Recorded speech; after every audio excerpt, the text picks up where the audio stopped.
Bonjour à toutes et à tous. Ouais, ça, ils sont deux.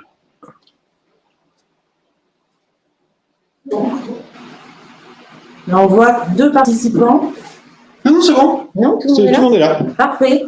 Alors, bienvenue à cette dernière réunion thématique d'avant période estivale, je précise, qui est consacrée donc à la gestion de vos variations d'activité. Cette réunion sera co-animée par Pierre Fadeuil et moi-même. Voilà. Donc, nous avons prévu une fin de réunion à 16h30. Alexandre est en support au niveau de la technique. Et n'hésitez pas à utiliser le chat pour poser vos questions ou faire part de vos remarques au fur et à mesure des interventions. Je vous propose qu'on démarre. Donc, moi, je souhaitais introduire la réunion à partir de l'enquête que le CRGE a conduite entre le 27 avril et le 22 mai pour connaître la situation des groupements d'employeurs durant la période de confinement et anticiper avec eux leurs perspectives d'ici la fin de l'année 2020. Donc vous avez reçu les résultats de l'enquête dans la lettre d'information du CRGE spécial Covid-19 qui a été diffusée le 7 juillet, donc mardi dernier. Donc si vous avez des questions ou des besoins de précision sur cette enquête, n'hésitez pas à solliciter Alexandre qui a brillamment rédigé la synthèse. Alors dans le cadre de cette enquête, on a notamment eu un certain nombre de retours de la part des groupements d'employeurs concernant l'incertitude qu'ils avaient concernant leur activité pour la fin de l'année 2020, puisque comme vous le voyez, plus de 30% des groupements interrogés n'ont pu s'exprimer sur la diminution potentielle de leurs effectifs et un peu plus de 6% envisageaient de se séparer de collaborateurs. Donc, cette enquête date du 22 mai, en tout cas a pris fin le 22 mai. Donc, c'est une photographie à un instant T. Donc, peut-être que la visibilité s'est améliorée dans un sens positif, dans un sens peut-être moins positif. Quoi qu'il en soit, on envisage de réaliser une deuxième enquête, probablement au mois d'octobre-novembre, pour disposer d'éléments actualisés et complémentaires par rapport à la première enquête. Quoi qu'il en soit, depuis cette enquête, de nombreux groupements d'employeurs reviennent vers nous puisqu'ils se questionnent sur les modalités possibles pour gérer leurs variations d'activité. Alors, cette enquête, elle a eu trois vertus pour le CRGE, je dirais. La première, c'est d'interagir directement avec les groupements d'employeurs durant une période de confinement, de constater que l'incertitude était de mise pour la fin de l'année 2020, et donc également de formuler et de diffuser des propositions pour contribuer à la relance de l'activité économique et sociale en France. Et autre vertu, préparer notre feuille de route pour la fin de l'année 2020 en termes d'accompagnement des groupements d'employeurs. Donc, je propose, moi, de poursuivre pour vous présenter le plan de relance, en tout cas les propositions que nous avons formulées au niveau du CRGE sur la base de vos remontées, groupement d'employeurs, dans le cadre du plan de relance. Puis, dans un deuxième temps, je laisserai la parole à Pierre qui listera et évoquera avec vous les modalités possibles pour gérer vos variations d'activité actuelles ou à venir. Et j'en profite pour remercier Pierre Fadeuil pour sa contribution précieuse en termes de préparation et de co-animation de la réunion d'aujourd'hui.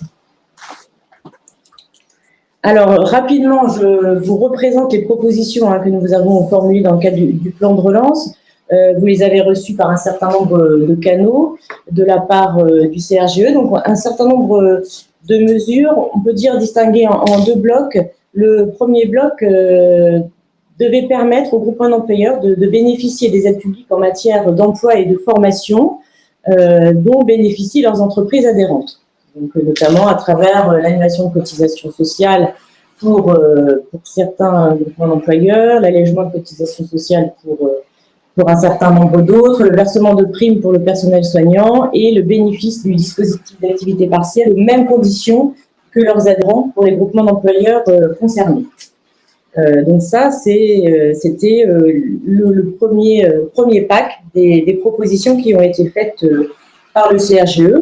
Le deuxième bloc a vocation à permettre aux groupements d'employeurs d'être de véritables outils de relance en accueillant tout type d'entreprises, que ce soit les associations, les collectivités territoriales, les entreprises plus classiques. Et donc dans ce deuxième bloc, on retrouve un certain nombre de dispositions qui ne sont pas nouvelles, à savoir faciliter la mutualisation d'emploi entre des structures TVA et des structures non TVA, faciliter la mise à disposition de salariés auprès du secteur public, et également un sujet toujours d'actualité, à savoir clarifier la situation juridique des GE vis-à-vis des OPCO, supprimer l'obligation de versement de l'indemnité de fin de contrat par le GE lorsque le salarié est mis à disposition d'un adhérent qui l'embauche ensuite en CDI. Et puis, une proposition plus novatrice et qui aurait une vocation expérimentale, à savoir permettre aux groupements d'employeurs d'être éligibles au dispositif d'activité partielle dans un cadre bien défini, mais pour financer les internes mis à disposition.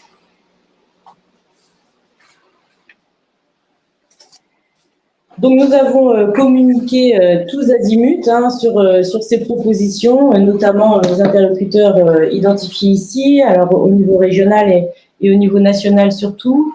À noter un soutien important de la part de la CFDT nationale qui a repris dans son cadre de travail de 12 propositions les groupements d'employeurs. Donc, c'est un appui important puisqu'on sait que pour avoir eu un certain nombre de rendez-vous avec les ministères, notamment le ministère du Travail, ils sont très attentifs aux mesures qui peuvent être soutenues par les organisations syndicales, qu'elles soient salariées ou employeurs. Donc, la CFDT ainsi que les autres organisations ont bien eu connaissance de nos propositions et on est en lien étroit, on travaille en lien étroit avec la CFDT, notamment pour le moment.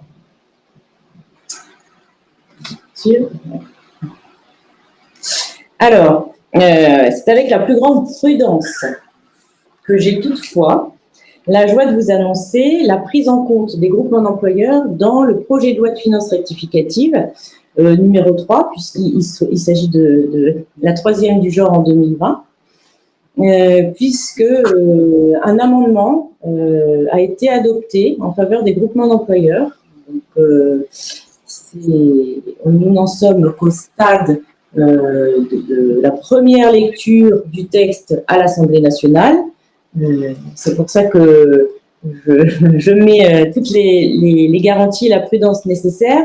Quoi qu'il en soit, cet amendement, vous le verrez, reprend les idées que vous nous aviez fait remonter, en tout cas vos demandes que nous avions relayées, puisqu'il permettrait de garantir aux groupements d'employeurs dont les membres sont éligibles aux exonérations de cotisations sociales d'en bénéficier également.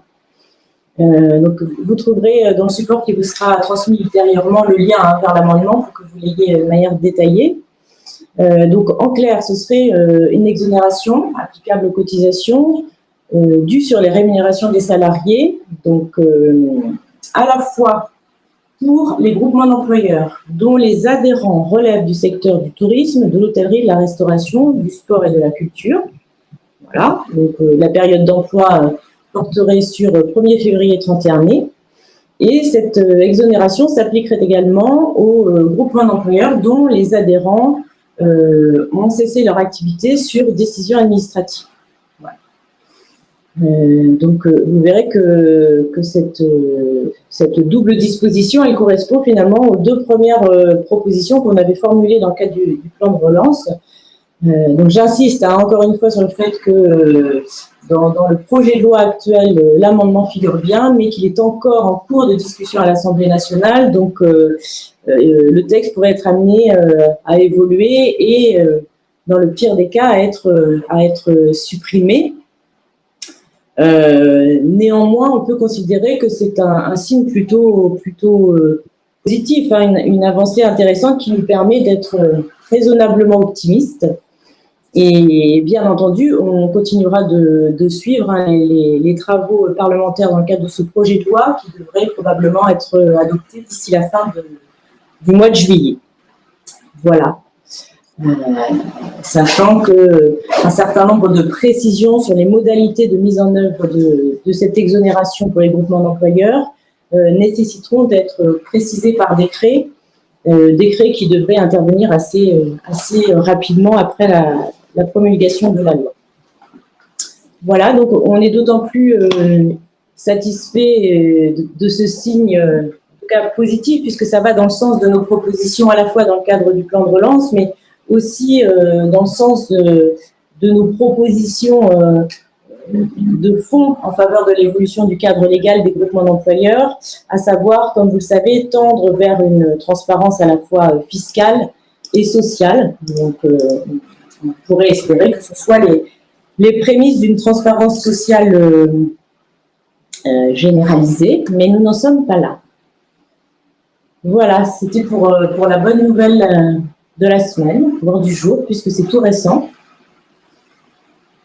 Est-ce que vous avez des réactions, des questions? N'hésitez pas, hein, je surveille le chat en direct. C'est une bonne réaction, merci. Merci. Mais ce n'est pas fini. Donc nous allons naturellement poursuivre hein, nos actions dans le cadre de ce projet de loi, notamment en essayant de relancer les parlementaires qui ont été très nombreux à proposer cet amendement. Notamment en proposant de rendre éligibles les salariés de groupements d'employeurs à la prime exceptionnelle pour le personnel soignant, puisque dans le projet actuel sont éligibles les salariés des groupements de coopération du secteur médico-social, par exemple. Donc, on espère que les salariés des groupements pourront y figurer également. On replacera notre sujet favori de la TVA également. Pourquoi pas à traiter à titre expérimental. Hein. On verra quel écho ces propositions ont à la fois du côté du gouvernement et des parlementaires. Et puis, bien sûr, nous continuons la veille sur les prochains textes susceptibles d'intégrer les autres mesures que je présentais tout à l'heure et qui relèvent davantage d'une loi travail-emploi ou du projet de loi de finances de la sécurité sociale, par exemple. Je vais simplement faire un petit focus pour les groupements d'employeurs de Nouvelle-Aquitaine. Comme vous le savez, la région a mis en place il y a quelques années un appel à projets en faveur des groupements d'employeurs. Et donc, la dernière commission permanente du Conseil régional en date du 3 juillet a voté une extension de ce dispositif, c'est-à-dire que les types d'emplois susceptibles de bénéficier d'une subvention de la part de la région, ainsi que les salariés, ou en tout cas les catégories de salariés concernés, évoluent, précisant que l'appel à projet initial et l'avenant, à savoir l'extension, prennent fin au 31 décembre de cette année. Voilà. Donc, en ce qui concerne l'extension, nous vous ferons parvenir les éléments en direct dès que nous aurons toute la matière disponible à vous fournir. Voilà, en ce qui concerne les propositions, les actions du CRGE dans le cadre du plan de relance. Et merci à tous pour vos remontées, puisque c'est bien tout ce que vous nous avez fait remonter comme difficulté ou comme besoin qui nous a permis de créer le document et puis d'illustrer également chacune des propositions. Donc, n'hésitez pas à nous faire remonter vos besoins régulièrement. Voilà. En ce qui me concerne, je laisse la parole à Pierre. Ok, ben merci beaucoup Cyrielle. Donc nous nous sommes séparés, hein, c'est séparé les thèmes à aborder aujourd'hui. Cyrielle annonce les bonnes nouvelles, et donc moi je vais vous parler des dispositifs pour trouver des réponses à des variations d'activité. Bien sûr, quand on va parler de variations d'activité, c'est variations d'activité à la baisse au regard de tout ce que vous avez fait remonter dans le cadre de cette enquête. Je vais juste apporter une petite précision par rapport au texte. ce nouveau texte, alors comme l'a dit Cyrielle, bien sûr, ce n'est qu'en première lecture à l'Assemblée nationale. Alors là, le juriste dit, mais attention, ne crions pas victoire. On peut quand même être raisonnablement optimiste dans le fait que c'est un amendement de députés qui a été adopté en première lecture. Bon, ça faisait pas partie du projet de loi initial, mais ça a été intégré. Donc ça veut dire que le gouvernement a déjà accepté le principe. Donc si le gouvernement a accepté le principe et que si l'Assemblée nationale a accepté le principe, il y a quand même de fortes chances que ça soit maintenu. Ça, c'est le point. Ça, c'est le premier point. Le deuxième point, c'est le fait que les groupements d'employeurs sont reconnus au regard de l'activité de leurs adhérents et non pas à partir d'eux-mêmes. Vous allez voir que ce qui va s'appliquer là sur l'exonération des cotisations de sécurité sociale entre février et mai, malheureusement sur le chômage partiel, ce sont des dispositions qui n'ont pas été prises en compte. Mais bon, on voit quand même que ce dispositif des groupements d'employeurs intéresse les parlementaires à tel point qu'ils font passer ces éléments. Donc, moi, je vais vous parler donc de les réponses juridiques en cas de variation d'activité, mais je dis bien de variation d'activité à la baisse.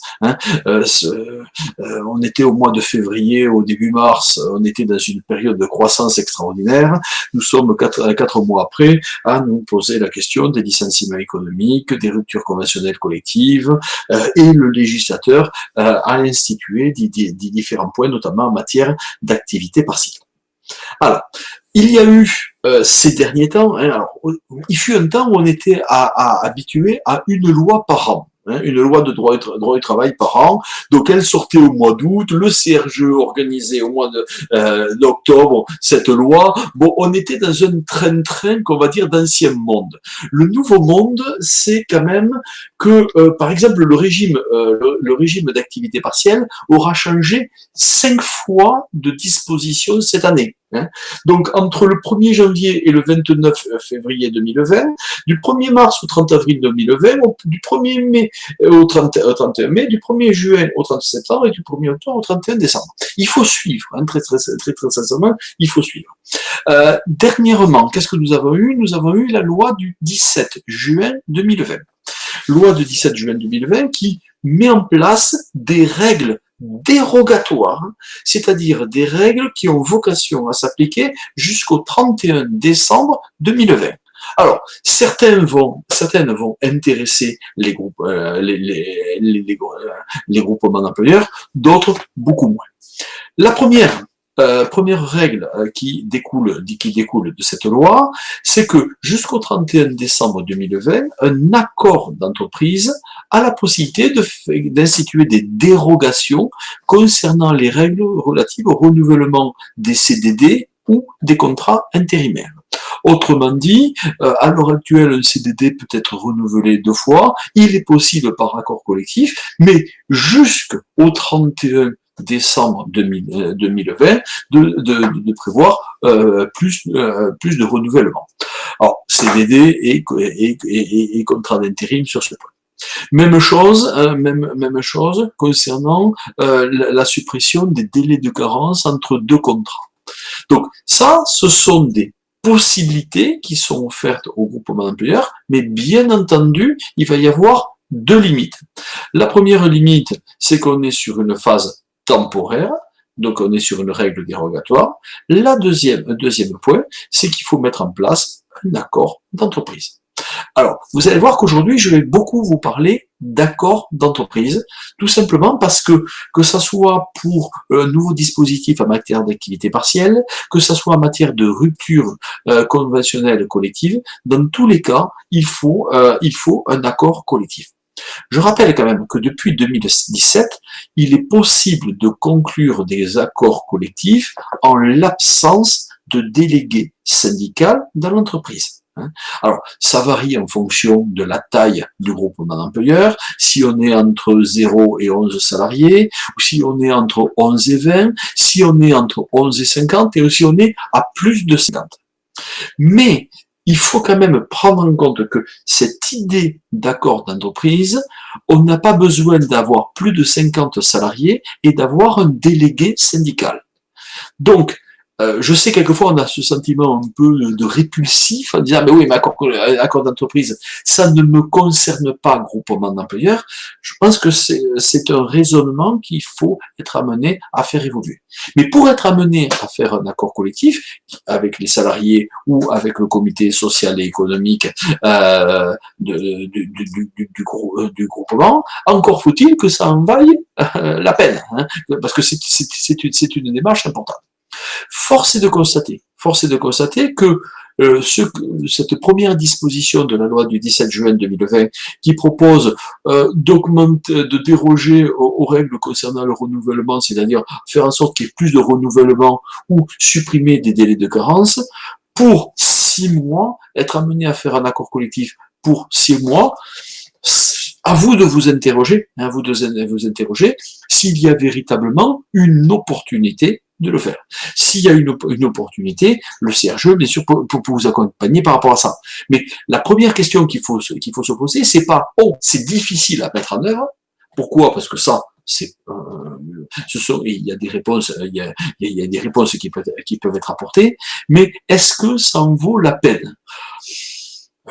Juste la dérogation relative au renouvellement du CDD, passer à trois renouvellements, oui, peut-être que ça peut présenter un intérêt. Supprimer le délai de carence, oui, ça peut l'être. Mais donc la question qu'il faut se poser, est-ce qu'il y a un intérêt pour un groupement d'employeurs de mettre en place cela? Si oui, la condition, c'est de passer par un accord d'entreprise. À côté de cette disposition de la loi du 17 juin 2020, cette même loi a modifié une fois de plus les dispositifs d'activité partielle. Et quand je parle d'activité partielle, c'est ce que l'on appelle couramment le chômage partiel. La particularité, c'est que désormais, et c'est depuis le 1er juillet 2020, c'est-à-dire il y a 9 jours, cohabitent 2 dispositifs particuliers. Il y a le dispositif qu'on va qualifier de droit commun, c'est-à-dire le dispositif dont vous avez peut-être pu bénéficier avec une prise en charge du salaire, alors soit en totalité si la personne était au SMIC, soit de façon partielle au-delà. Donc ce dispositif d'activité partielle continue à s'appliquer, mais avec une particularité, c'est que ces taux de prise en charge sont de moins en moins favorables. L'idée du gouvernement et des pouvoirs publics, c'est de dire que ce dispositif, c'est un dispositif de crise et on va revenir à un dispositif de droit commun. Mais à côté de cela, donc on va être amené quand même à développer ce qui est indiqué à l'intérieur, mais à côté de cela, il y a la réactivation d'un dispositif qui celui-ci s'inscrit dans la durée et qui s'intitule l'activité réduite pour le maintien de l'emploi. Alors, si vous prenez les initiales de ces différents points, ça fait l'ARME. Donc, activité réduite pour le maintien de l'emploi, je trouve que c'est superbe d'avoir dit cela. En clair, c'est un dispositif d'activité partielle de longue durée. Très intéressant lorsqu'on va travailler avec des entreprises qui souhaitent garder les salariés du groupement d'employeurs, mais qui souhaitent les prendre beaucoup moins et pour lesquels on n'a pas forcément de solution de reclassement. Et donc, l'idée, c'est de pouvoir réduire la durée du travail du salarié mis à disposition avec, en contrepartie, le bénéfice de l'activité partielle. Donc, là, on va être sur un dispositif plus favorable en termes d'indemnité horaire pour le salarié et pour le groupement d'employeurs, mais bien entendu, pour qu'il y ait ce type d'engagement, il va y avoir des aspects beaucoup plus contraignants, et ces aspects contraignants, c'est que sur les postes qui seront concernés, il y aura une interdiction de licencier pour motif économique. Donc, ce qu'il faut savoir lorsque je suis sur une période de diminution d'activité, soit je continue le dispositif d'activité partielle avec une prise en charge moins importante, mais il y a quand même une continuité dans la prise en charge.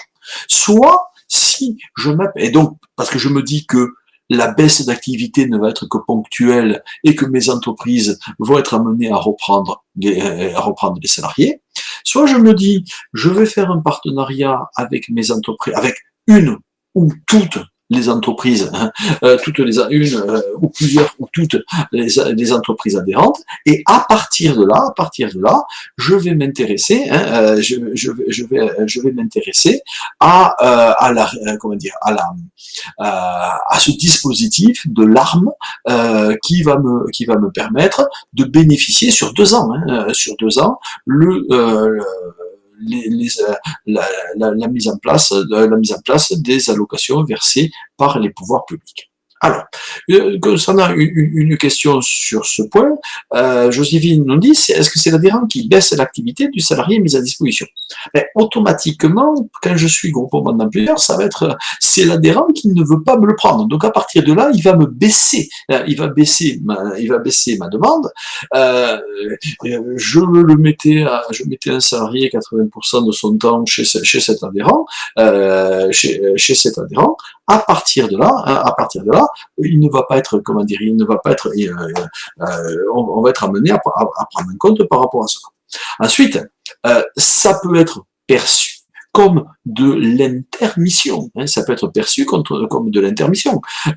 Lorsqu'un salarié ne va pas chez un adhérent, alors qu'il devait y aller, à partir de là, il se trouve dans une situation où lui doit être rémunéré et le groupement d'employeurs, lui, n'a pas de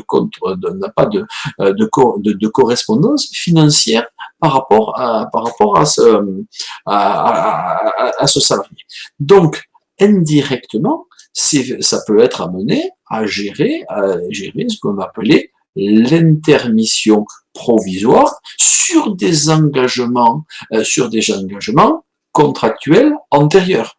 C'est mon salarié devait aller 80% chez cet adhérent maintenant ne veut me le prendre que 50%, il y a une diminution de 30% de ses heures, soit je tente de le replacer, soit je vais pouvoir faire appel à ce dispositif. C'est dans ce sens qu'il faut le prendre en compte. Le dispositif de droit commun, c'est de l'immédiateté, donc du ponctuel, mais du ponctuel qui va réduire de les dispositions, le régime va être de moins en moins favorable. L'autre dispositif, ça va s'inscrire dans la durée, mais avec des contreparties. Je vais vous les présenter maintenant. Donc, particularité, c'est que on a un dispositif d'activité partielle qui a été modifié depuis le 1er juin 2020. Donc là, le CRGE vous a envoyé les documents sur ce point, mais il avait été modifié le 1er juin, mais il n'y avait toujours pas de loi. Maintenant, c'est la loi du 17 juin 2020 qui détermine cela, mais cette particularité, c'est que cette loi distingue 2 phases. 1er juin 2020, 30 septembre 2020. Là, on a un dispositif d'activité partielle de droit commun avec une indemnisation qui est déterminée, qui est moins favorable que tout ce qui était avant le 1er juin, mais qui sera encore plus favorable que ce qui se passera le 1er octobre. Donc, qu'est-ce qu'il va y avoir pendant cette période ?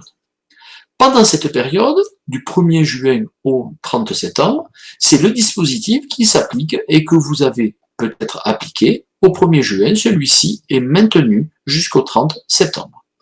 Autrement dit, le taux horaire de l'allocation d'activité partielle a été modifié et il est passé de 70 à 60% de la rémunération horaire brute de référence.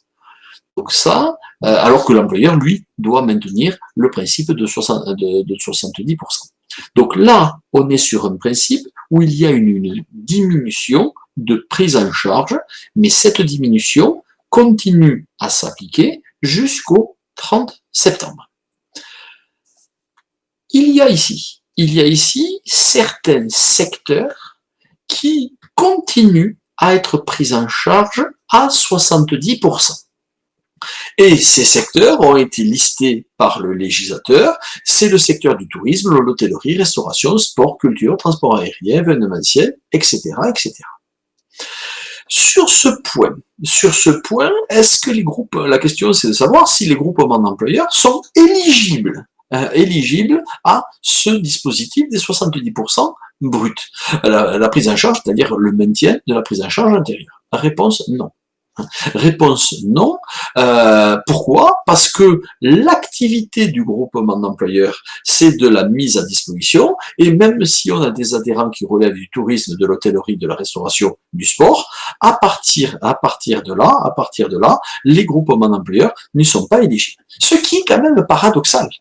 Parce que ce que vous a présenté Cyrielle, c'est que sur l'aide concernant les charges sociales, le législateur a dit, attention, on va se baser sur l'adhérent. Donc, en ce qui concerne l'aide sur le plan, en lien avec de la loi de finances rectificative, à partir de là, on a pris en compte la situation des adhérents. Concernant le dispositif d'activité partielle, les groupements d'employeurs ne peuvent pas le faire. On va dire pour l'instant, pour l'instant, parce que c'est le combat du CRGE pour faire appliquer cela. Réponse. Donc, si on veut être concret sur ce point, même si j'ai des adhérents du tourisme, de l'hôtellerie, avec tous les secteurs qui sont indiqués ici, le taux de prise en charge, c'est le taux de prise en charge de droit commun et non pas le taux de prise en charge spécifique à certains secteurs d'activité. Voilà. C'est là où on s'aperçoit de l'utilité d'une fédération comme le CRGE, c'est-à-dire que ce qu'on arrive à faire prendre d'un côté, parce que le texte que vous a présenté Cyrielle, c'est une bonne chose. Ce que l'on peut regretter ici, c'est qu'il n'y ait pas exactement la même chose concernant le dispositif d'activité partielle. Et c'est pas pour autant que ça ne relevait pas du plan de relance du CRGE, et c'est pas pour autant que les mêmes interlocuteurs l'ont lu. Voilà. Donc, il faut être clair. Il y a ce qui est de la revendication des groupements d'employeurs, et c'est ce qui est de la réalité du texte. Aujourd'hui, la réalité du texte, c'est que les groupements d'employeurs ne sont pas pris en compte au titre de leur adhérent, lorsque leur adhérent relève du secteur tourisme, hôtellerie, restauration, sport, culture, transport aérien, etc., avec toutes les conditions qui sont indiquées ici. Pierre? Oui. En ce qui concerne cette mesure, dans l'hypothèse où elle évoluerait dans un sens favorable au groupement d'employeurs, y aurait-il une possibilité de rétroactivité? Et y aurait-il, alors il y a la question de la possibilité et de l'intérêt. Alors peut-être là c'est une question aussi en direction des groupements d'employeurs présents qui travaillent avec les secteurs du tourisme, de l'hôtellerie, de la restauration, du sport, de la culture. Voilà. Dans quelle mesure il y aurait un intérêt à cette disposition entre en vigueur et de façon rétroactive? Un intérêt à continuer votre lobbying, bien entendu.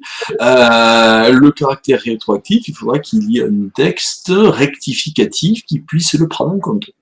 Et l'argument de ce que vous avez présenté en début d'intervention justifierait cela. Mais le but de cette formation, c'est de dire ce qui s'applique aujourd'hui.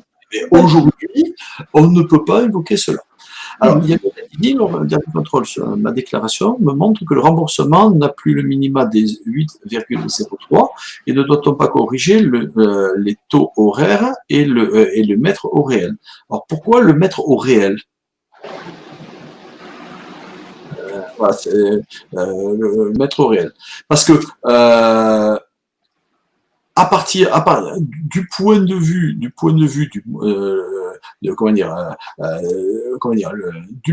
depuis le 1er juin, c'est-à-dire que si c'est votre déclaration du mois de juin, automatiquement, vous n'avez même plus la même prise en charge qu'auparavant. Ce qui amène une question, ce qui amène quand même une question à se poser.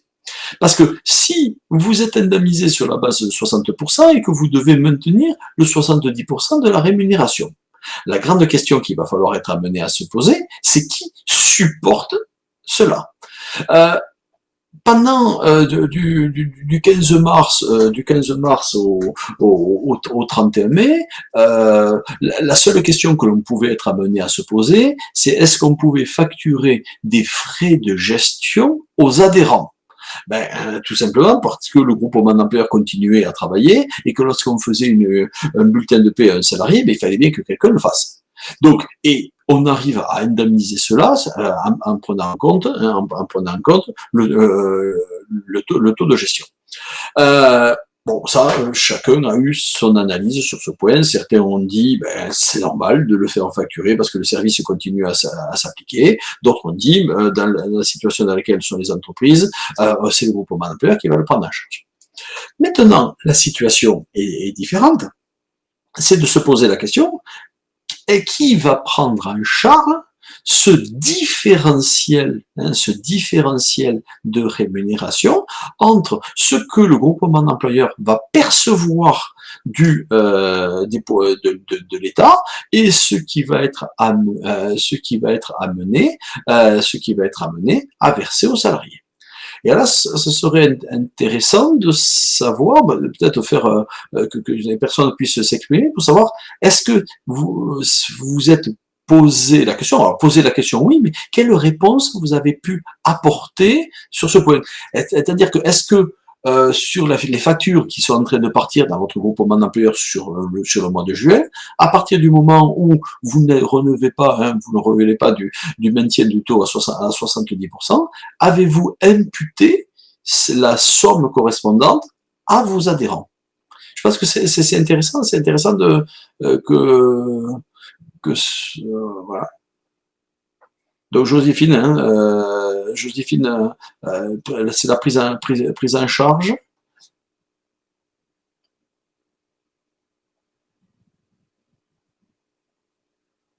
Prise en charge sans coefficient de gestion, donc c'est au réel. Prise en charge de l'adhérent, autre, oui.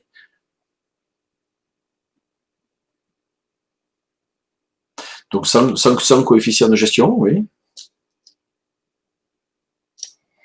D'accord. Donc, ce que l'on voit, et bon, voilà, prise en charge, pas de prise en charge, demandée à l'adhérent. Donc, je pensais qu'il y avait une unanimité, et Lionel est passé par là. Voilà. Donc, majoritairement,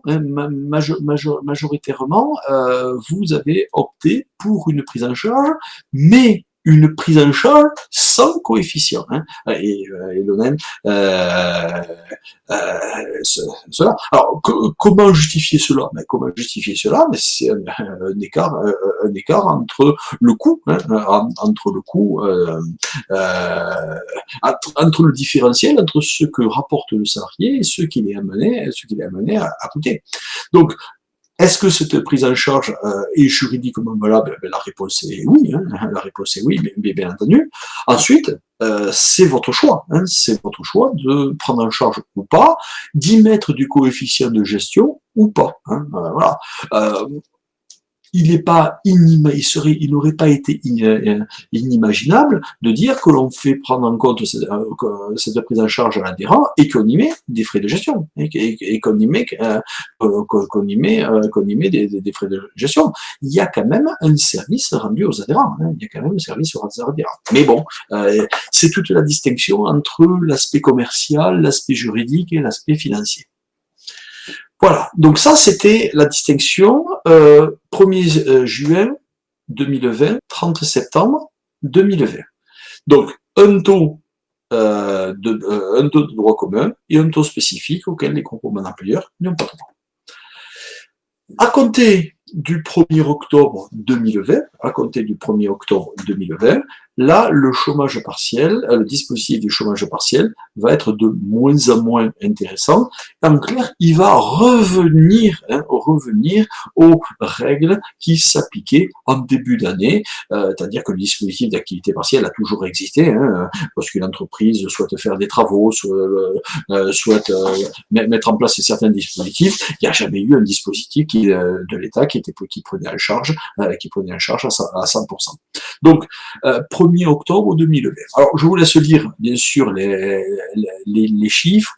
La particularité, c'est que quand on va parler de variation d'activité, c'est que la finalité 30 septembre 2020, c'est le temps pour lequel je vais être amené à prendre une décision avec mes adhérents. Pour l'instant, le taux de prise en charge peut être assumé, surtout si on le refait passer à l'adhérent. À partir du 1er octobre 2020, on rentrera dans une autre perspective de 10%. Le reste à charge de l'entreprise sera porté à 40%. Sera porté à 40%. Autrement dit, la question de la place du salarié dans l'entreprise sera amenée à se poser. Donc ça, c'était le dispositif de droit commun. Le dispositif de droit commun, celui qui va continuer à s'appliquer, sauf que ce sont les chiffres qui changent. À côté de cela, la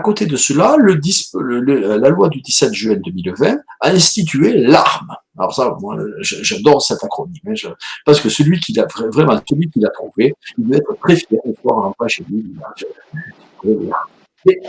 Tout dépend s'il y a l'apostrophe ou pas. Hein. Oui, on est d'accord.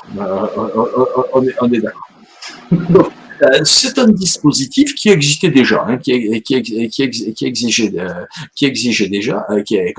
existait déjà, mais qui a été adapté à la situation. Donc c'est une loi du 17 juin 2020, et la particularité, c'est que c'est une loi qui renvoie à un décret, et ce décret a été transmis aux partenaires sociaux le 1er juillet 2020. Donc il n'a pas été encore publié.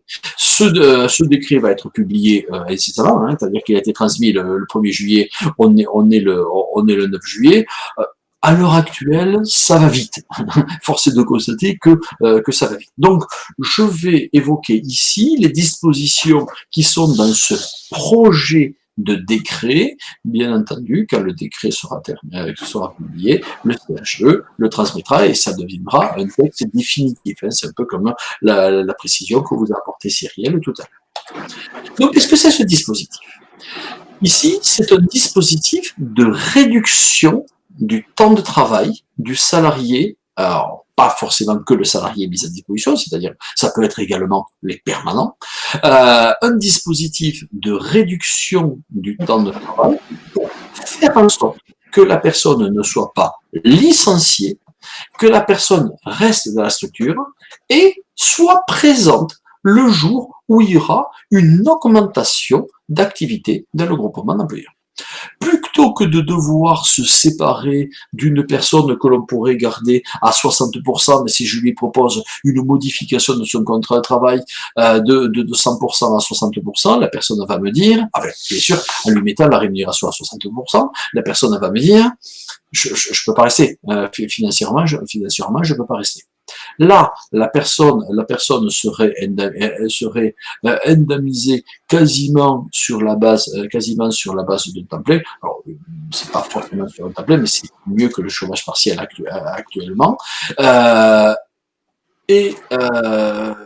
Tout en travaillant sur la base de 60%, si c'est ce qui a été prévu initialement.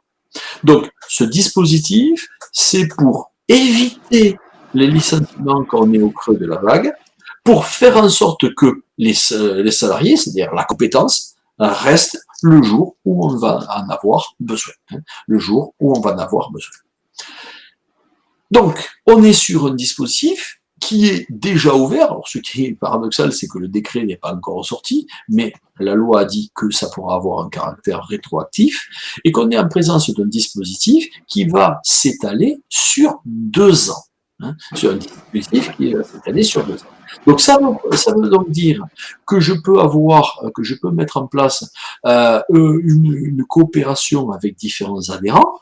Si un adhérent me dit mais moi je prévois pas une reprise d'activité telle qu'on peut l'avoir avant un an, mais j'aimerais garder ce salarié, mais si je ne pourrais vous le prendre, que pour moins d'heures, et là c'est là où le dispositif de l'arme présente un véritable intérêt. Particularité, donc un dispositif sur 2 ans, la condition, il faut qu'il y ait la conclusion d'un accord collectif d'entreprise ou d'établissement. Dans le cas de groupement d'employeurs, on sera sur un accord d'entreprise, ou si on relève d'un accord de branche qui détermine cela, mettre en place dans le cas d'un accord de branche.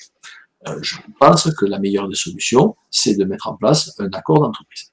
Et tout à l'heure, on se posait la question sur les dispositions dérogatoires, celles jusqu'au 31 décembre, qu'est-ce qui présentait l'intérêt? Tout à l'heure, est-ce que la suppression du délai de carence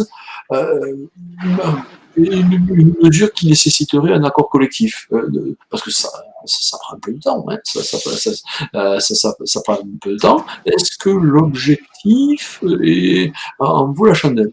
Ben, pas forcément. Pas forcément.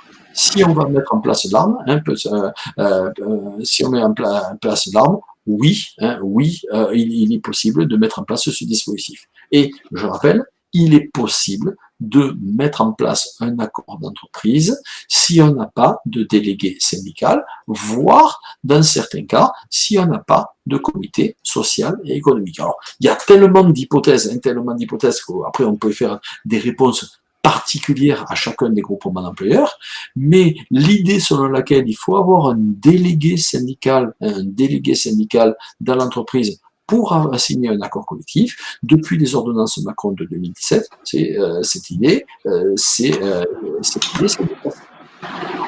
ça varie en fonction de la taille, de l'entreprise. Donc, la première question qu'on va se poser, est-ce que ça présente un intérêt? Deuxième question qu'on va être amené à se poser, est-ce que je vais être amené à accepter l'idée de la contrepartie? Parce que la contrepartie, c'est que pour bénéficier de ce financement, il va falloir maintenir l'emploi des salariés concernés par le dispositif d'activité partielle. Précision importante, dans l'accord collectif, il va être déterminé un nombre de salariés. On peut ne pas bénéficier de ce dispositif pour tous les salariés. Si on veut, par exemple, sauver l'emploi d'un permanent, donc on s'aperçoit qu'aujourd'hui, on n'a pas forcément les moyens financiers de le conserver. Mais ce permanent a une compétence que l'on souhaiterait garder. Peut-être que l'on peut être amené à faire cet accord collectif et à cibler ce type de poste. Même chose si je suis sur un adhérent qui a une activité saisonnière et qui me dit qu'à l'heure actuelle, il ne va pas pouvoir reprendre ce point. Par exemple, on le voit à Toulouse, ceux qui travaillent avec le secteur de l'aéronautique disent bien, voilà, avant un an, tant qu'il n'y aura pas eu le plan social chez Airbus, tous les sous-traitants vont avoir des difficultés. Pourquoi ne pas mettre en place ce dispositif? Donc, sur 2 ans, un accord collectif et un engagement de maintenir les emplois, autrement dit, ne pas procéder pour ce type de personnes, pour ces personnes, à des licenciements pour motif économique. Particularité, il est possible de réduire l'horaire de travail jusqu'à 40% de la durée légale. Donc quelqu'un qui est à temps plein, il peut y avoir une réduction de son temps de travail qui va être compensée financièrement sur la base de 40%. C'est pas une personne qui va rester chez elle, c'est une personne qui va réduire son activité. C'est là la différence avec le chômage partiel tel qu'on a pu le concevoir. Le chômage partiel, c'était la personne partait, ne venait pas du tout travailler. Là, on est sur une activité réduite pour le maintien de l'emploi. Donc, je prends toujours, toujours peut-être une permanente qui fait les payes, les facturations, etc. Vous avez moins de mise à disposition. Vous pouvez avoir une réduction de son temps éventuellement de 30%. Si lui proposer de gagner 30% en moins, ben, je pense que cette personne ne va pas sauter de joie. Et peut-être vous direz, mais moi très sincèrement, je préfère que vous me licenciez pour motif économique. Là, c'est la possibilité de la garder, de garder pour les 70%, et de cette façon, le jour où l'activité reprend, c'est de repasser à 80, 81, 90 et 100%, et de dire à l'administration du travail, mais désormais, vous nous avez aidé à passer le creux de la vague, et donc de repartir, de repartir. Mais j'ai pu garder la personne. Donc, c'est un dispositif sur 24 mois, sur ce 24 mois, sur la base de 6 mois. Enfin, on est sur des dispositions de 6 mois, c'est-à-dire qu'on ne s'engage pas sur 24 mois, on s'engage sur 6 mois, et le dispositif est renouvelable avec bien sûr une homologation de l'administration du travail. Particularité, c'est que en termes d'indemnisation, le salarié conserverait 70% de sa rémunération horaire brute, donc là, ça serait le taux actuel. Particularité, le taux d'indemnisation, l'indemnisation propre de l'État à l'employeur, il serait de 60%, si l'accord est transmis avant le 1er octobre 2020, il passerait à 56% au-delà. Autrement dit, si j'ai une question à me poser, si je dois mettre en place le dispositif de l'arme, c'est mettre en place ce dispositif avant le 1er octobre 2020. Donc, ça veut dire que je dois avoir une visibilité vis-à-vis de mes adhérents. Alors, je pense que maintenant, les adhérents ont véritablement une visibilité, surtout une visibilité à la baisse, une visibilité à la baisse. Et l'intérêt, c'est que la somme qui se resterait à la charge du groupement d'employeurs serait la somme qui s'applique aujourd'hui entre le 1er juin et le 30 septembre. Mais elle continuerait à s'appliquer, cette prise en charge, pendant 2 ans. Donc là aussi, c'est une incitation des pouvoirs publics. Si vous voulez en bénéficier, négociez, mettez en place un accord collectif, et vous aurez une indemnisation qui ne sera pas totale, mais qui sera la même que ce qu'on a dans cette deuxième période de déconfinement.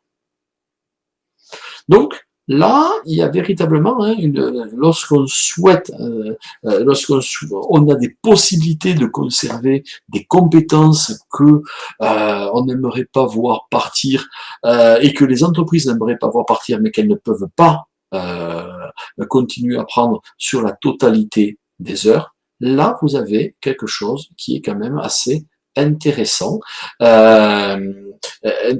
pour le groupement d'employeurs.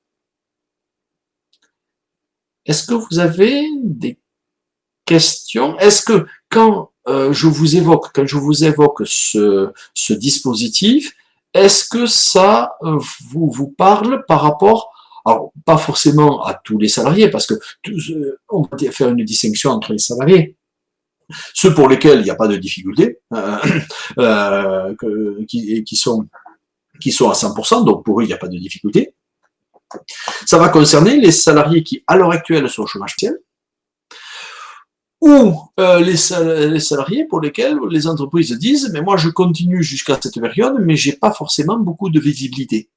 Et là, le fait de pouvoir anticiper avec ce dispositif, ça permettrait d'apporter une solution pour éviter des licenciements pour motif économique. Des remarques, des...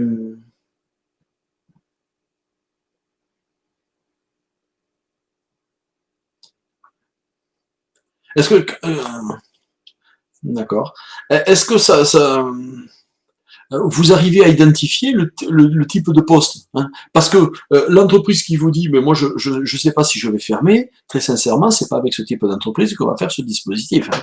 Là, on ne peut le faire qu'avec des entreprises pour lesquelles, hein, il y a un espoir de rebondissement, et de cette façon, on va l'aider à ne pas, comment dire, à ne pas facturer à 100%, parce qu'elle elle ne veut plus la personne, mais d'un autre côté, hein, d'un autre côté, elle a envie de garder le salarié.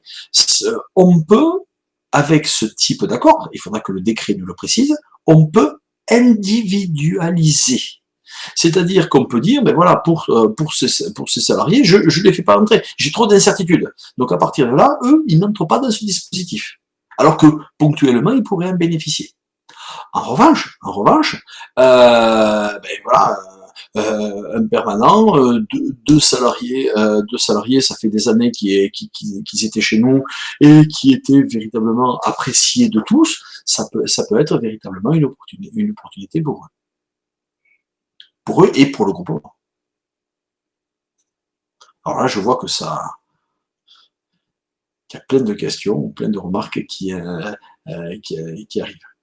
C'est novateur, hein. Alors, quand je dis c'est novateur, ça existe depuis 1992. Donc, sauf que ce dispositif a été modifié, hein. Ce dispositif a été modifié, il a été actualisé.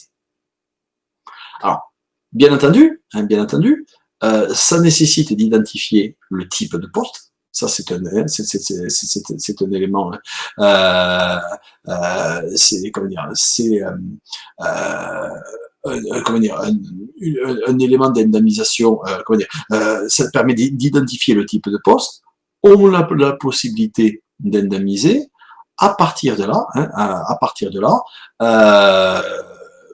on se met dans une situation où on a une réponse qui peut être de 6 mois, qui peut être d'un an, qui peut être de 2 ans. C'est la durée maximale qu'ont considéré, que les pouvoirs publics ont considéré pour aider les différentes entreprises. Ok sur ce point?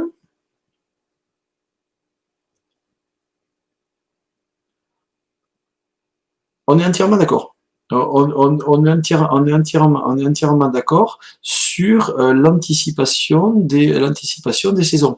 Pourquoi? Parce que on peut dire à l'administration du travail, voilà, nous vous demandons une prise en charge sur une réduction de 30%, on peut ne pas l'utiliser. C'est comme ce que vous avez pu demander, en matière de chômage partiel. Il y a un groupement d'employeurs qui me disait, moi j'ai demandé 30 000 heures, mais je n'ai consommé que 5 000. L'administration du travail est contente.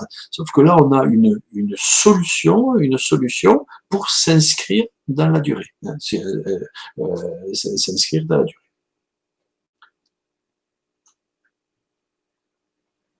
Ok? Voilà ce que l'on pouvait dire sur ce point.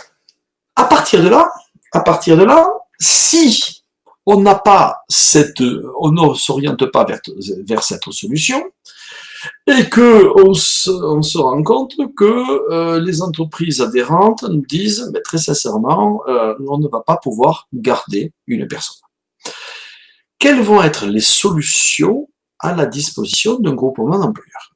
Alors, ponctuellement, je peux le mettre, si j'ai le principe de l'annualisation, je peux le mettre en repos, mais force est de constater qu'on n'est que sur des solutions temporaires. Comment s'interroger maintenant, et c'est le point, sur une variation d'activité, donc à la baisse, mais qui a vocation à durer. Bien entendu, alors on ne devrait pas le dire de cette façon, mais bon, on est enregistré qu'avec les adhérents, mais force est de constater que la rupture conventionnelle est le dispositif et reste la voie la plus privilégiée, même s'il y a un licenciement pour motif économique. Hein. Qu'on soit bien d'accord sur ce point. Ah ouais, là, je parle à des directeurs de groupements d'employeurs. Hein. Si je suis salarié, peut-être que la vision va être différente. Mais quand je suis directeur de groupement d'employeurs, même si j'ai des difficultés économiques, une rupture conventionnelle, ça permet de ne pas s'interroger sur le motif économique du licenciement, sur l'obligation de reclassement et sur les critères de l'ordre des licenciements. C'est-à-dire que sur des modifications, sur des situations individuelles, dès lors qu'il y a l'accord entre les parties, en respectant bien entendu toutes les prérogatives qui découlent de ce dispositif, c'est le dispositif le moins contraignant, même pour un motif économique, hein, même pour un motif économique. La seule contrainte, c'est si je suis amené à procéder à un certain nombre de ruptures conventionnelles dans une même période. Hein, dans une même période. Alors, pourquoi? Parce que si je fais plus de 10 ruptures conventionnelles sur une période de 30 jours, c'est là où l'administration du travail peut me dire, ben, vous devriez mettre en place un plan de sauvegarde de l'emploi. Hein, un plan de sauvegarde de l'emploi. Donc, j'ai une marge d'action, hein, sur des ruptures conventionnelles ponctuelles, ici ou là, qui peuvent être amenées à être prises en compte, mais mises en œuvre avec certains salariés, mais qu'on va parler des salariés volontaires. Joséphine nous pose une question très intéressante. Elle nous demande que si la DIRECCTE peut refuser l'homologation de la rupture conventionnelle parce qu'on a fait trop de ruptures conventionnelles ou parce que on a bénéficié et on bénéficie par ailleurs de l'activité partielle. Le contrôle de l'administration du travail ne peut pas porter sur la légitimité de la rupture conventionnelle. L'administration du travail regarde aussi les éléments formels, l'entretien du salarié, le versement de l'indemnité de licenciement, sont cohérents. L'administration du travail ne peut pas, alors, sauf salarié protégé, un représentant du personnel, où là, bien sûr, il y a une autorisation. Mais en dehors de cette hypothèse, l'administration du travail ne peut pas être amenée à refuser une rupture conventionnelle. Même si, par ailleurs, vous bénéficiez d'un dispositif d'activité partielle. Donc, l'administration du travail peut être amenée à vous faire des remarques, mais son pouvoir ne peut pas vous empêcher de le faire. Mais là, on est dans une hypothèse de rupture conventionnelle espacée. C'est lorsqu'on s'aperçoit qu'avec un salarié, on va pas être amené à pouvoir le garder. Parce que on a recherché toutes les solutions, on lui a fait récupérer toutes les heures qu'il avait en plus, presque on lui a demandé de prendre ses congés, et donc on n'a plus de solution, et on s'aperçoit que ce qui nous reste, c'est le dispositif d'activité partielle, mais in fine, on n'a plus d'adhérents, hein, on n'a plus d'adhérents. Donc à un moment donné, il va falloir prendre la décision. La particularité depuis 2017, c'est qu'il est possible de mettre en place ce qu'on appelle les ruptures conventionnelles collectives. Alors qu'est-ce que c'est, les ruptures conventionnelles collectives?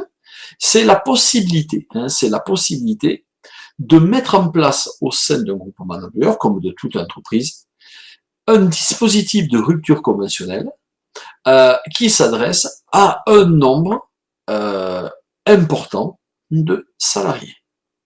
Et principalement, ce qui va nous intéresser ici, si je suis amené à rompre le contrat de travail de plus d'une dizaine de salariés. À partir de là, pour éviter d'avoir une contrainte de l'administration avec l'idée de mettre en place un plan de sauvegarde de l'emploi, il est possible, par accord collectif, de prévoir les conditions de mise en œuvre d'une rupture conventionnelle collective. Donc, l'accord collectif doit déterminer bien sûr le nombre de personnes concernées, ainsi que les conditions, les modalités également des indemnités de rupture. Et à partir de là, l'employeur peut mettre en place ces ruptures conventionnelles individuelles, mais qui se basent sur cet accord collectif. Autrement dit, ceux qui ont quelquefois quelques craintes de faire de trop de ruptures conventionnelles et d'avoir ce retour de l'administration du travail, comme nous disait Joséphine, parce que ce n'est pas parce que l'administration du travail n'est pas en capacité de refuser qu'elle n'est pas en capacité de venir dans le groupement d'employeurs. Et avec le caractère un peu désagréable de la venue de la personne, il est possible d'anticiper et de mettre en place un accord collectif qui traite des ruptures conventionnelles collectives. Donc, quand est-ce que je vais en avoir besoin? Lorsque j'envisage progressivement, mais sûrement, un certain nombre de ruptures conventionnelles. Si je m'aperçois que mes adhérents, j'ai deux de mes adhérents qui vont se mettre en cessation de paiement, un troisième qui ne veut plus de salariés, etc., je m'aperçois que je suis dans une situation, soit je vais aller sur le licenciement économique, soit je peux éviter cela en mettant en place la rupture conventionnelle collective. En clair, ce dispositif, c'est pour anticiper des départs de salariés sans avoir recours aux règles relatives au licenciement pour motif économique. Là encore, il faut un accord collectif, et là encore, ce n'est pas parce que je n'ai pas 50 salariés, ce n'est pas parce que je n'ai pas de délégué syndical que je ne peux pas mettre en place ce type d'accord collectif. Donc, on garde bien l'idée centrale. L'idée centrale, c'est que lorsque j'envisage de mettre en place, peut-être dans les 6 mois qui arrivent, dans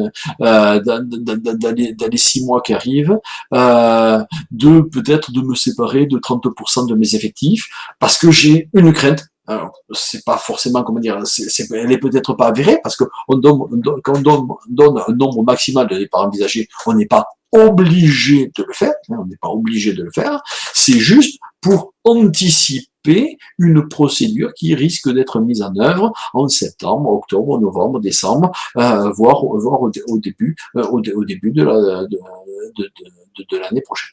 Donc ça, c'est une mesure anticipatrice pour éviter d'opter pour la procédure relative au licenciement pour motif économique. Ok? Donc vous remarquerez que aujourd'hui, on a dans un premier temps traité une situation ponctuelle avec le chômage partiel, mais on s'est dit le taux de prise en charge actuel, c'est le 30 septembre, le 1er octobre ça change.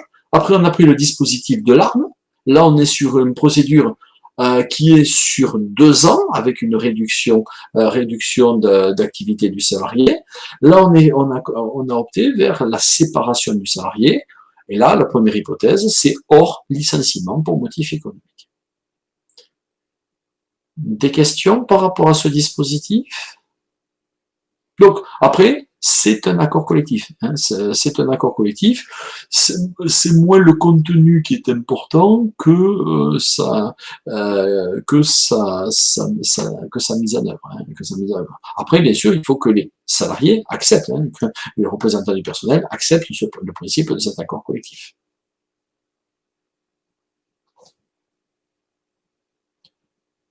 Pas de questions sur ce point?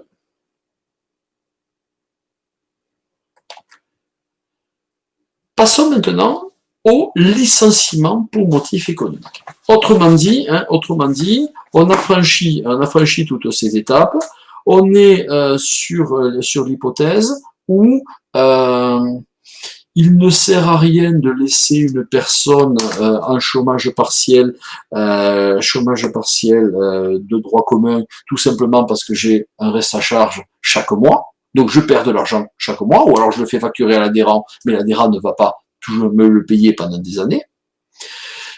Deuxième hypothèse, ce salarié le lien qu'il peut y avoir avec l'adhérent ou dans la construction de son parcours, je m'aperçois que je vais avoir de grandes difficultés à le reclasser en l'état actuel. Donc, le dispositif de l'activité réduite pour le maintien de l'emploi ne s'applique pas. À ce salarié, donc on a pris l'hypothèse qu'on allait rompre son contrat de travail, on lui a proposé une rupture conventionnelle qu'il a refusée. À partir de là, va se poser la question du licenciement pour motif économique. Et quand on aborde cette question sur le licenciement pour motif économique, il faut bien entendu dire une chose, c'est qu'il n'y a aucune interdiction pour un groupement d'employeurs de procéder à un licenciement pour motif économique. Là, la question ne s'est jamais posée. La seule difficulté qu'il y a, et je pense que c'est quand même une difficulté importante, c'est que les règles qui sont applicables, les articles 1233-1 et suivants du Code du travail, c'est que on est en présence d'une relation bilatérale et non une relation triangulaire.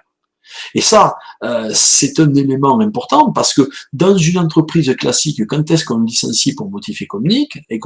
Quand on va supprimer un emploi, mais un emploi en lien avec sa propre activité. Alors que dans un groupement d'employeurs, qu'est-ce que c'est un emploi? Qu'est-ce que c'est un emploi dans un groupement d'employeurs? Un emploi dans un groupement d'employeurs, c'est la réunion de missions chez un adhérent. Il faut le prendre en compte de cette façon. Alors, c'est pas du tout expliqué comme ça dans les textes, mais c'est de cette façon qu'il faut être amené à l'appréhender. Donc, c'est l'accumulation des missions qu'on a proposées à un salarié dans l'entreprise A, dans l'entreprise B, éventuellement quelques missions dans l'entreprise C, qui fait son emploi. Donc, à partir de là, quand est-ce qu'il va y avoir suppression d'emploi ou modification de contrat, c'est-à-dire que quand il y a un adhérent, c'est-à-dire une personne extérieure, va me dire, mais là, je ne prends plus la personne.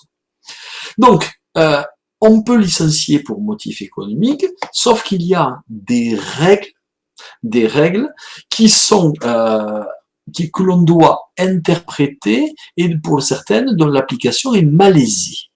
Je m'explique. En matière de licenciement pour motif économique, donc lorsqu'il n'y a pas un licenciement individuel, à partir de 2, il faut déterminer l'ordre des licenciements pour déterminer qui va partir. Alors c'est par catégorie professionnelle. Mais cette particularité, c'est que c'est en total décalage avec le fonctionnement d'un groupement d'employeurs. Imaginons, j'ai un salarié A qui travaille dans l'entreprise, le salarié, on va l'appeler Monsieur T, il travaille dans l'entreprise A et B. L'entreprise A et l'entreprise B veulent continuer à travailler avec le groupement d'employeurs. Et à côté de cela, il y a Monsieur Z qui travaille dans l'entreprise C et D, et les entreprises C et D ne veulent plus travailler avec le groupement d'employeurs. De façon classique, qui on serait amené à licencier? C'est Monsieur Z. Pourquoi? Parce que il travaille avec chez des adhérents, chez lesquels il n'y a plus de mission. Oui, mais la particularité de l'ordre des licenciements, c'est qu'on doit être amené à faire un classement sur différents critères qui peut aboutir à licencier Monsieur A qui a des mises à disposition au détriment de Monsieur Z qui n'en a pas. Ce qui pose quand même quelques difficultés en termes de mise en œuvre. Donc ça s'applique, si on est sur des licenciements de plus de 2 salariés sur une période de 30 jours. Si sur un licenciement individuel, pour motif économique, ça ne s'applique pas. Mais vous voyez quand même la petite difficulté ici. Deuxième point, l'obligation de reclassement. Dire à un groupement d'employeurs qu'il faut qu'il recherche d'autres solutions pour reclasser cette personne, très sincèrement, le groupement d'employeurs se dit, mais le pouvoir public, là, il le faut exprès ou pas? Nous, c'est la base même de notre travail. C'est la base même de notre travail que, avant même de pouvoir, d'envisager de licencier la personne, heureusement qu'on a cherché chez tous nos adhérents. C'est la base même du groupement d'employeurs. Mais la particularité, c'est que il faut distinguer la phase préalable de suppression d'emploi et la phase de l'obligation de reclassement. D'où ça va obliger le groupement d'employeurs, comme en matière d'inaptitude, à aller rechercher auprès de ses adhérents des solutions. Mais c'est très factice. Pourquoi? Parce qu'il a déjà fait. Il a déjà fait, mais il n'avait pas fait au titre d'une obligation de reclassement, mais tout simplement parce que c'est la base même d'un salarié d'être mis à disposition. Donc, ces deux notions, ordre de licenciement et obligation de reclassement, ce sont des règles qui s'appliquent, mais avec cette nécessaire interprétation que l'on doit avoir de l'adaptation du texte au groupement d'employeurs. Mais on y arrive, mais avec ses particularités. À partir de là, il va falloir faire aussi un effort d'adaptation par rapport à des critères. Imaginons, je reprends l'exemple de Monsieur T et Monsieur Z. Monsieur T est dans l'entreprise A et B et Monsieur Z est dans l'entreprise C et D. Monsieur Z avait pendant 6 mois, les 6 premiers mois de l'année dans l'entreprise C et les 6 derniers mois dans l'entreprise D. Vous allez me dire, ça fonctionne pas toujours aussi simplement que ça dans un groupement d'employeurs, mais acceptez mon exemple. Là, l'entreprise D, qui devait prendre le salarié au 1er juillet, me dit « Ah non, mais là, je peux pas le prendre. Je peux pas le prendre. » Mais pour ce salarié, je sais que j'ai encore une mission, et cette mission, ça sera dans l'entreprise C du 1er janvier 2021 au 30 juin 2021. Qu'est-ce que je fais dans ce type de situation? Est-ce que c'est une modification du contrat de travail ou une suppression d'emploi? C'est là où, dans un sens groupement d'employeurs, il faut éclairer les choses. Qu'est-ce que c'est une modification du contrat? Une modification du contrat, c'est lorsque je vais proposer à un salarié une baisse de son temps de travail. Mais encore faut-il que ça soit associé à une rémunération. Si pendant 6 mois, je n'ai pas proposé au salarié d'autres missions, donc je dois le payer. Si je le paye, ça va être donc à l'heure actuelle avec le dispositif d'activité partielle, ça sera pas une modification du contrat, ça sera une suppression d'emploi. Si pendant 6 mois j'ai pas de travail à donner à un salarié, il vaut mieux au regard de la règle du 1er octobre 2020, le changement des dispositions du dispositif d'activité partielle, il vaut mieux que je me lance dans une suppression d'emploi et donc dans un licenciement pour motif économique. En revanche, un salarié, Monsieur Z, était à 70% sur une semaine chez C, à 30% chez D. À partir de là, l'adhérent D ne veut plus le salarié. Là, on est sur une modification du contrat de travail que le salarié doit accepter.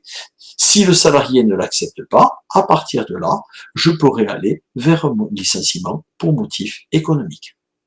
Donc, le point de départ d'un licenciement économique, soit c'est une modification du contrat de travail refusée par le salarié, soit c'est une suppression d'emploi parce que je n'ai plus rien à lui proposer, plus rien aujourd'hui, mais plus rien de façon raisonnable. Alors, si j'ai plus rien à lui proposer avant le 24 juillet, on est sur une modification de contrat. Mais si aujourd'hui 9 juillet, j'ai plus rien à lui proposer en théorie jusqu'au 1er janvier 2021, on va dire, mais oui, mais sur l'année, c'est une modification du contrat. Non, on est sur une suppression d'emploi. D'où l'importance d'arriver à qualifier si c'est une modification du contrat refusée par le salarié ou une suppression d'emploi. Donc, paradoxalement, le Code du travail les inverse le sens. Il dit d'abord suppression d'emploi ou modification du contrat de travail. Dans un groupement d'employeurs, si on fait du travail à temps partagé, automatiquement, on va s'intéresser dans un premier temps à la modification de contrat. Et si le salarié la refuse ou si j'ai rien d'autre à lui proposer, oui, parce que proposer au salarié de diminuer ses horaires et de passer à 2 heures mensuelles, oui, certes, c'est une modification de contrat, mais bon, qui s'assimile à une suppression d'emploi. Donc, premier point, l'impact sur l'emploi. L'impact sur l'emploi. L'autre point, il va falloir se poser la question, quand est-ce que je peux licencier pour motif économique? Il faut qu'il y ait une raison économique. Et cette raison économique, moi, groupement d'employeurs, j'ai du mal à l'apprécier. J'ai du mal à l'apprécier. Déjà, on va écarter une règle. On peut licencier avant d'avoir fermé la boutique. C'est-à-dire que c'est pas la peine d'attendre une cessation de paiement pour être amené à licencier pour motif économique. Il peut y avoir des licenciements économiques préventifs parce qu'ils vont se baser sur une situation réelle, objective, vérifiable. Il y a deux motifs économiques. Le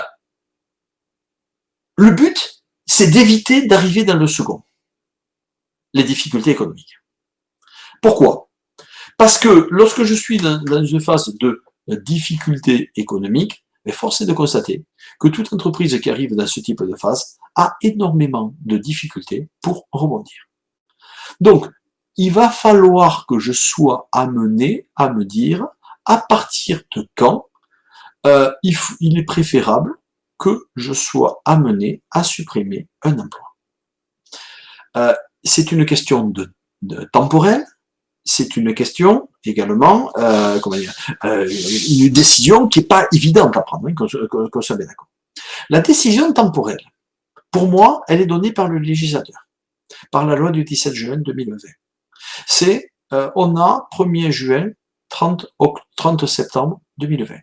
Au-delà, la prise en charge du salarié sera beaucoup moins favorable, alors je mets favorable entre guillemets, bien entendu, hein, sera beaucoup moins favorable, et donc à partir de là, les conséquences financières qu'il va y avoir sur le groupement d'employeurs, si je garde la personne, seront beaucoup plus importantes. D'où, à partir de là,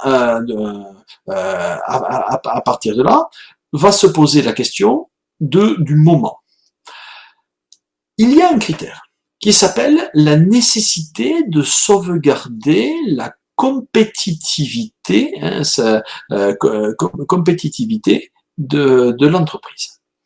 Ce critère permet de licencier pour motif économique alors que le groupement d'employeurs n'a pas encore de difficultés économiques, mais qui, s'il ne fait rien, ces difficultés économiques apparaîtront.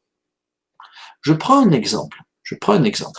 À l'heure actuelle, il y a juste l'écart entre le chômage partiel et ce que je vais être amené à verser aux salariés. Cela, je peux être amené à le prendre en compte. À partir du mois d'octobre, le taux va être beaucoup moins intéressant. Donc à partir de là, le reste à charge du groupement d'employeurs va avoir une conséquence sur ses résultats financiers, donc sur sa santé financière. D'autant plus si, au regard de ce que l'on a vu dans le petit sondage que je me suis permis de faire précédemment, si vous ne prenez pas de frais de gestion. Ça veut dire que tous ces salariés qui sont au chômage partiel, je vais être très clair, ne rapportent rien au groupement d'employeurs, et il ne faut que coûter. Il ne faut que coûter. Donc, tout ça, ce sont des coûts qui sont pris en charge. À un moment donné, ça peut être amené à justifier le licenciement pour motif économique d'un des salariés mis à disposition, voire l'un des permanents. Donc, on n'est pas obligé d'avoir des difficultés économiques pour licencier pour motif économique.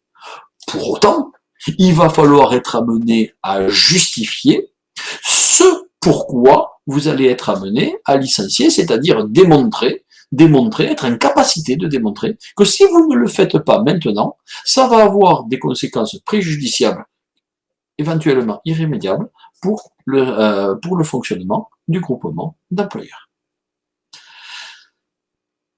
Je vous ai mis le critère pourquoi tout à l'heure je vous ai dit qu'il vaut mieux anticiper plutôt que de tomber dans le critère des difficultés économiques, de façon générale, d'un point de vue de gestion, d'un point de vue gestionnaire, mais parce que le législateur a, avec une loi de 2016, a déterminé un critère. Quand est-ce qu'une entreprise rencontre des difficultés économiques? Mais force est de constater qu'on est aux antipodes d'un fonctionnement d'une association comme la vôtre. Pourquoi? Parce que quand on nous dit, voilà, par exemple, j'ai entre 11 salariés, entre 11 et 50 salariés. Donc il faudrait une baisse significative des commandes, alors les commandes, on va appeler ça des demandes de mise à disposition, pendant au moins 2 trimestres consécutifs. 2 trimestres consécutifs. Ça veut dire, si on applique cela,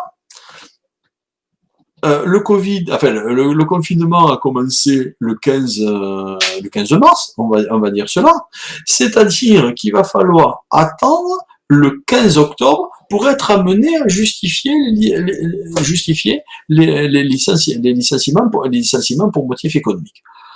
Force est de constater que un groupement d'employeurs se doit d'anticiper, ou alors vous avez suffisamment de trésorerie, un espoir que ça redémarre, mais si ça ne redémarre pas, et vous peut-être s'interroger sur le critère de la sauvegarde de la compétitivité, voir ce qu'un salarié vous coûte, ou va vous coûter, principalement après le 1er octobre, 2020, lorsque la prise en charge sera beaucoup moins élevée. Ce raisonnement, c'est le raisonnement qu'a pris en compte le législateur, en faisant en sorte qu'il y ait un déconfinement progressif. Il s'est dit, il va y avoir une crise économique. Et la crise économique, elle va commencer à partir du mois de septembre.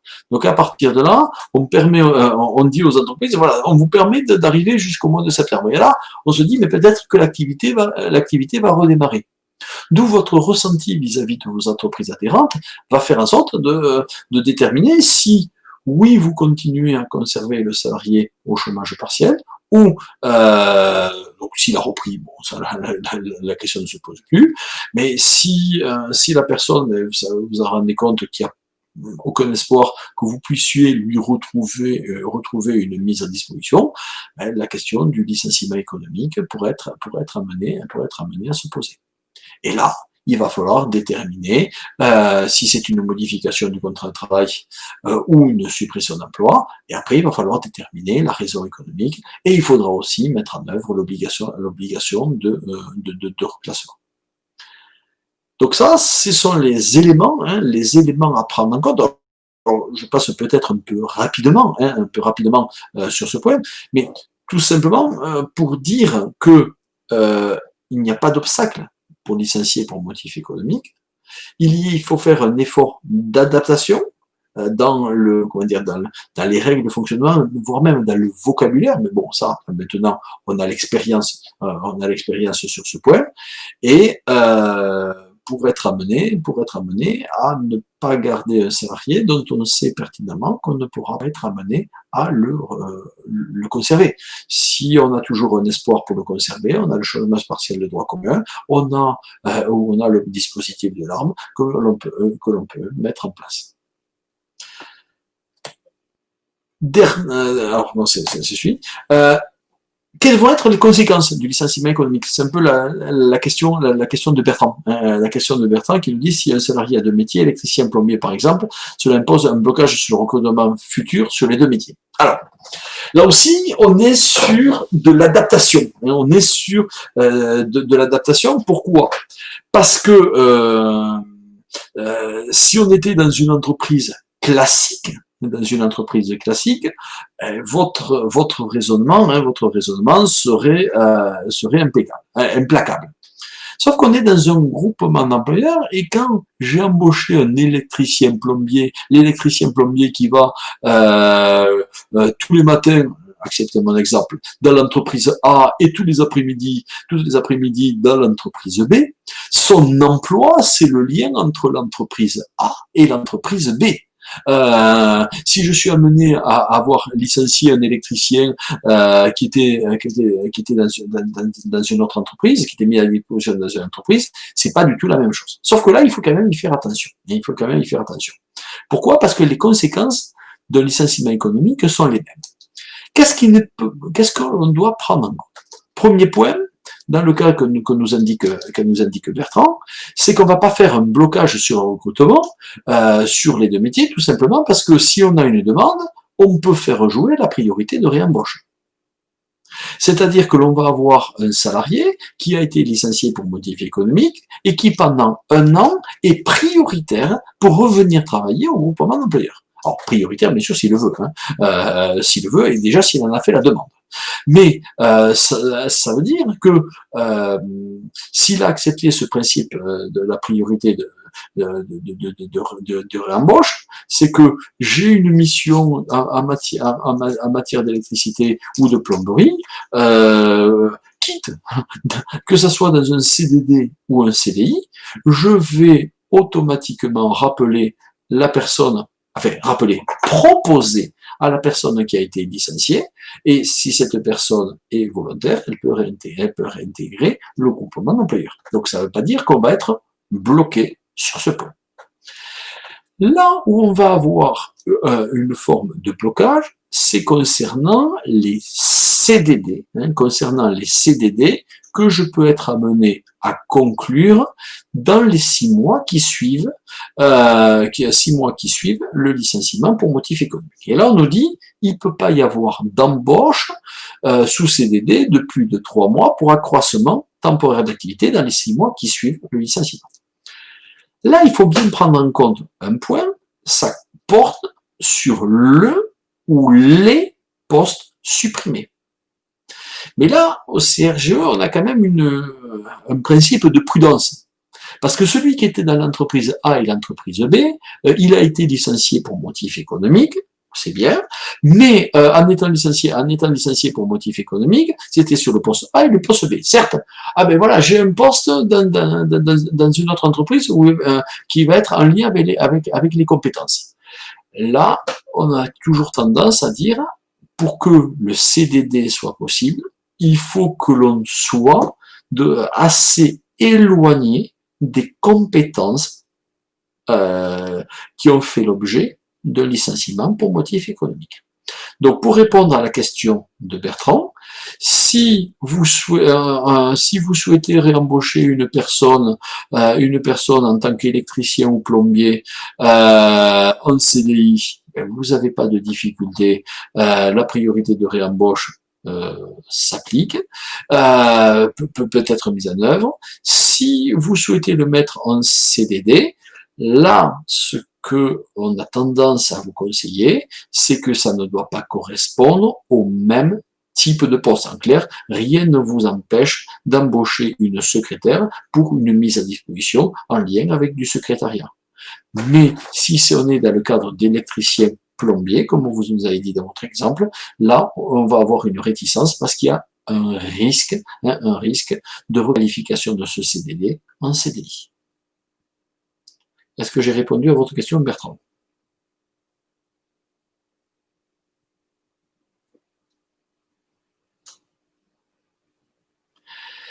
Donc, autre conséquence, c'est que lorsque je vais être amené à licencier pour motif économique, il y a une procédure particulière, notamment concernant la convention de sécurisation professionnelle. Il y a des délais différents, et il y a surtout cette convention de sécurisation professionnelle qu'il convient de proposer aux salariés et qui lui permet d'obtenir une indemnisation supplémentaire à Pôle emploi et des formations et des formations particulières. Mais le point quand même à prendre en compte, c'est que le CDD pourrait être conclu, si on fait un CDD postérieur, il pourrait être conclu, mais sur un autre type de poste, et de bien prendre en compte la priorité de réembauchage.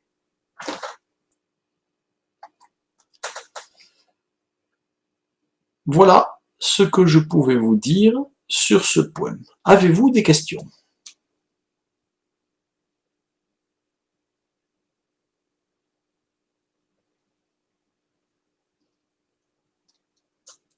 Alors, j'ai bien conscience que je suis passé un peu rapidement, mais c'est le principe de l'exercice.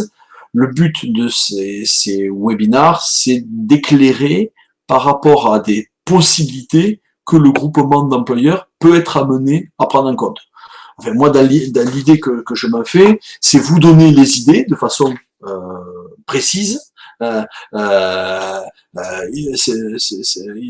comment dire, de façon, comment dire, de façon précise.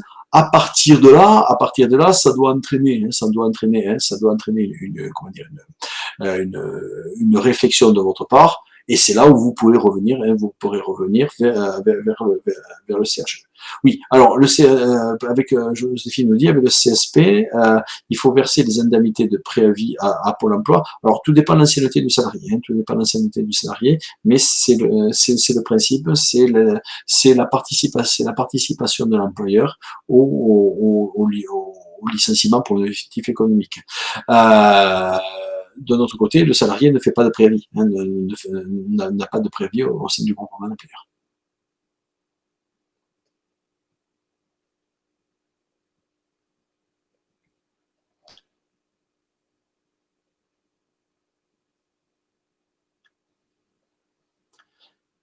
Je vais donner la parole à Cyrielle, parce que quand on dit conclusion.